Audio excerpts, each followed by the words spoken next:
So understanding when there's the likelihood of having big moves, like for instance in spring, is a tendency for the market to draft lower in equities. Okay, so stock indexes or indices rather, they have a tendency to draw lower and be bearish going into the summer lows, and then going into a low in the fall time, somewhere between. It can, I've seen it in years of my career where it starts a move in August, the last week of August, but generally it's like between mid-September and the first or second week of November. You're going to find a seasonal low there. And all you got to do is look for what I taught you in the core content. If you simply just use that model, look for index divergence, SMT divergence between the NASDAQ, this S&P, and the Dow. I don't trade the Dow. Okay, I don't care about the Dow for trading purposes, but I use it for an analysis, like dollar. I don't trade the dollar, but I've always used it as a barometer for Forex pairs. So it's going to be a diametrically opposed opinion held in dollar versus other currencies. Well, when you're comparing the three averages, S&P, NASDAQ, and Dow, and you're looking for a high to form in the spring, you want to see a divergence. One of those indices is going to fail to make a higher high. That's it. You have now witnessed the quarterly shift. Now, everything after that, start looking for market structure shifts bearishly on all time frames and look for the pattern that I taught you in the 2022 mentorship.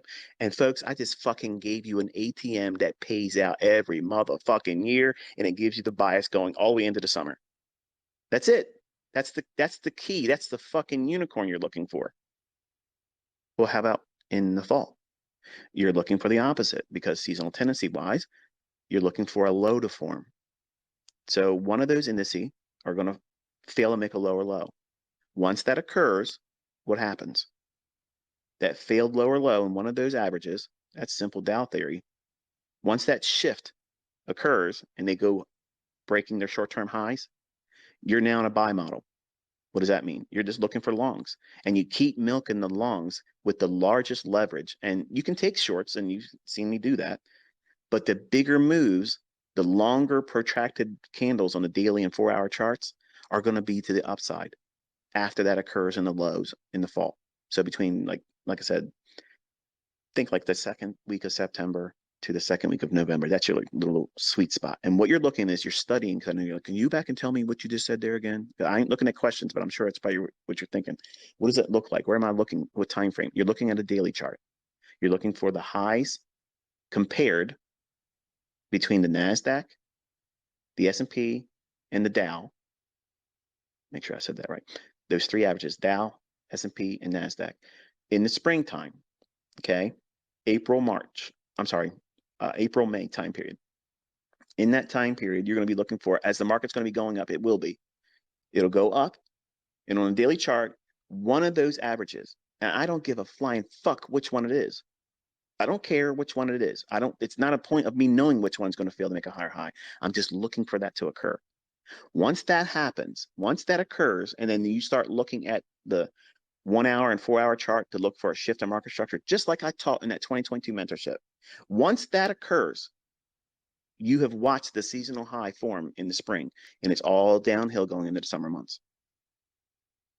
Baby, if you don't know what that means, let me tell you something. Go back to your fucking charts.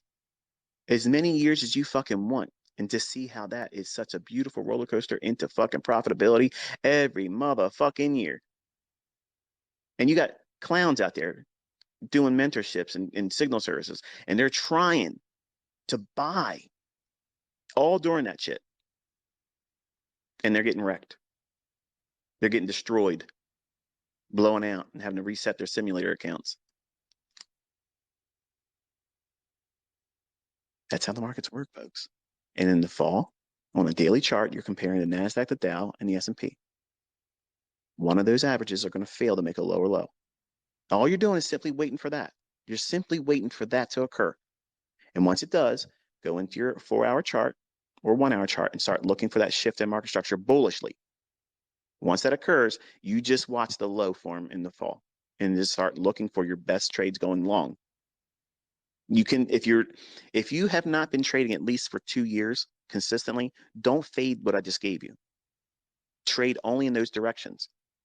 And you're going to get the biggest fucking moves you've ever had in your trades. And you'll be able to trust that they're going to move a lot more than just 5 trade Larry in fucking Texas that wants to get 5 ticks and thinks it's a big deal because he's got 24 contracts on it. No. Mm-mm. You want big fucking runs, big price runs. And I have students that are going in the Robbins Cup. I just gave you a beautiful blueprint to work within. Think about that. These are market dynamics that, I'll have people come in. Oh, everybody knows that. Okay, show me your fucking trades. Show me your executions going into next year. Do it because I'm going to be doing it. Oh, yeah, I'm going to be fucking doing it. Live accounts. Oh, yes, I'm going to be breaking fucking hearts. Motherfuckers are going to have their heads fucking smashed. Yep, your results are shit. I'm going to prove it. So we've talked about market structure, and the only importance really is knowing what I just gave you. That right there, that element of seasonality and how those shifts quarterly occur, one in the springtime for bearishness and in the fall when it's bullish. And what does it look like? The SMT divergence or Dow divergence, okay, where one of the averages diverge. And then you're looking at that shift in the market structure on a 4-hour and 1-hour chart. Once that fucking occurs, that is it. It's on lock. It's done. Then it's going to start grinding higher. You don't think it happened? Look at your chart. Why do you think I've been buying? Well, I've been talking about it's reaching for relative equal highs. It's going up to an imbalance. This is SIBI. It's filling. That's why. That's why it's following that model. So understanding when there's